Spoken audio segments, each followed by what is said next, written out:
On parle souvent aussi des effets du numérique donc sur l'attention et la mémoire. Selon toi, comment les technologies transforment-elles nos interactions, notre façon de dialoguer en famille ou à l'école, au-delà on va dire, des effets là sur l'exposition trop tôt? C'est quoi sur l'attention et la mémoire? Est-ce que toi, tu as pu observer des choses?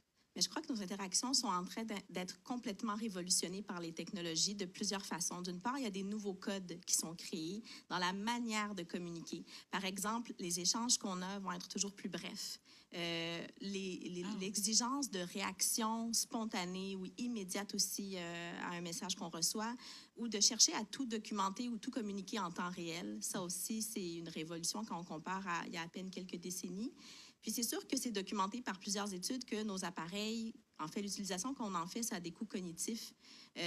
Toutes les notifications qu'on reçoit, ça peut augmenter le niveau de stress mental, physique aussi. Et puis, ça fait en sorte aussi que un parent qui est stressé, par exemple, va moins communiquer ou interagir avec son enfant. Ah, d'accord. Ouais. Donc, si le parent il est stressé, peu Exact. importe la source de stress, il communique moins avec son enfant. Exactement. Oh. Donc, ça a un impact sur la qualité des interactions parent-enfant et pas seulement sur la quantité, mais même la qualité. Donc, même quand le parent va interagir, il peut avoir un décalage entre ce que l'enfant a dit et comment le parent le reçoit ou il réagit. Donc, il y a une moins grande sensibilité qui va être là, moins grande réactivité aussi aux propos de l'enfant.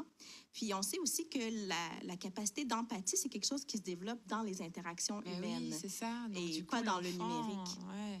Donc, l'enfant qui attend, entre guillemets, ou qui se retrouve sans, on va dire, sans écoute finalement, sans accueil, oui. il va être moins en mesure de développer ses propres capacités d'empathie.